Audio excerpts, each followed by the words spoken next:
I love you.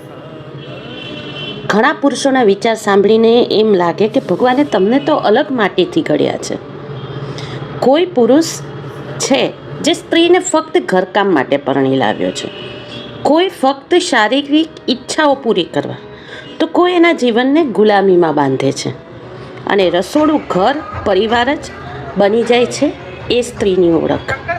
પણ આવા સમયમાં તમે મને હું જે છું એ સ્વરૂપે સ્વીકારી, અને માત્ર સ્વીકારી નથી, મને આગળ વધવા માટે, મને એક અલગ સ્થાન આપવા માટે, સમાજમાં મારી ઓળખ બને, મારી શબ્દોની ઓળખ બને, એના માટે તમે હંમેશા મને સહકાર આપ્યો.